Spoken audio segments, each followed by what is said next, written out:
Kiev brûle. L'armée russe a porté un coup dur à l'industrie militaire dans la capitale ukrainienne. Zelensky est de plus en plus désemparé et demande de nouvelles sanctions contre Moscou.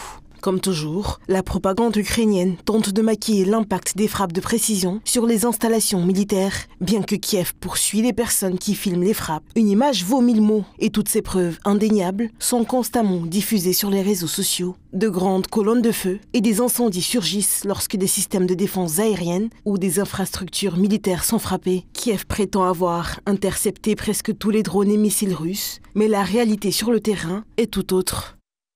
Cette nuit, les forces armées russes ont effectué une frappe groupée d'armes terrestres de haute précision et de drones contre une usine du complexe militaro-industriel ukrainien fabriquant des missiles et des drones de combat, un centre de renseignement radio et un système de missiles anti-aériens Patriot de fabrication américaine. Les objectifs de la frappe ont été atteints. Toutes les cibles désignées ont été touchées. Même les médias occidentaux n'ont pas réussi à passer sous silence l'attaque massive de drones menée par l'Ukraine ces derniers jours. Selon eux, l'attaque contre Kiev était une sorte de représailles. Cependant, ces mêmes médias occidentaux ignorent le fait que le régime de Kiev frappe un peu n'importe quoi. Tout cela pour créer un nouvel épisode d'un faux divertissement. En réalité, des cibles civiles sont principalement visées. À partir du 20 mai et jusqu'au 23 mai à 8 h, l'Ukraine a lancé un nombre record de drones de combat, 788 contre des sites non militaires et des civils russes. Toutes les attaques ont été repoussées, bien qu'il y ait eu malheureusement des morts et des blessés. Nous considérons une telle démarche comme une conséquence directe du soutien apporté aux nazis ukrainiens en premier lieu par certains pays européens, notamment le Royaume-Uni, la France, l'Allemagne et les dirigeants de l'Union européenne. Nous sommes convaincus qu'ils portent leur part de responsabilité dans ces crimes. Nous travaillerons avec fermeté pour que cette politique prenne fin. Ce sont les pays européens qui restent les alliés fidèles du régime de Kiev.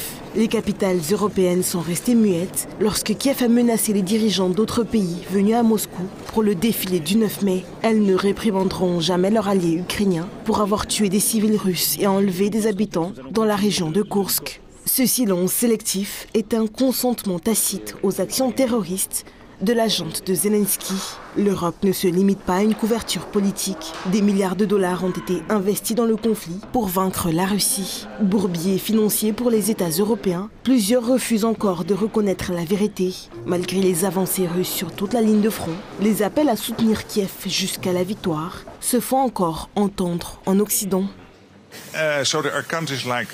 Vous investissez dans la base industrielle de défense de l'Ukraine. Vous coopérez avec d'autres pays pour garantir que l'Ukraine dispose de ce dont elle a besoin pour rester dans le combat. C'est important car l'Ukraine doit gagner. Nous devons empêcher que cette guerre se termine par une situation similaire à celle de l'accord de Minsk de 2014. La guerre doit se terminer une fois pour toutes. Vladimir Poutine ne devrait plus jamais essayer d'attaquer l'Ukraine. La contribution de la Norvège à cet égard, je répète le chiffre, il s'agit de 7 milliards d'euros. C'est une énorme somme d'argent par rapport à d'autres pays. Je vous félicite vraiment pour cette contribution.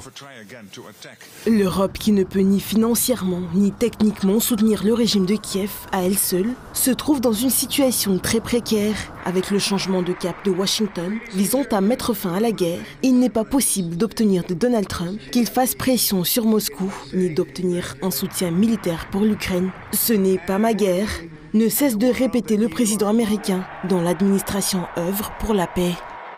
Peut-être que l'humour noir est tout ce qui reste aux Européens qui digèrent non seulement le refus de Trump d'imposer des sanctions écrasantes, promises à la suite du rejet de la Russie d'introduire un cessez-le-feu de 30 jours, mais aussi les signes croissants que l'administration se lavera les mains concernant l'Ukraine et se concentrera plutôt sur la constitution d'un partenariat avec la Russie. Laissées à elles-mêmes, certaines capitales européennes ainsi que Londres se trouvent dans une position peu enviable. Elles ne sont pas en mesure de fournir à Kiev autant d'armes qu'elles ont reçues sous l'administration Biden. Tous les membres de l'OTAN ne contribuent pas assez, faute de financement. Sans argent pour leur propre défense, le financement de l'Ukraine semble être relégué au second plan. La partie de la guerre en Europe ne peut admettre sa défaite. Cependant, Moscou continuera à travailler avec Washington pour parvenir à une paix durable.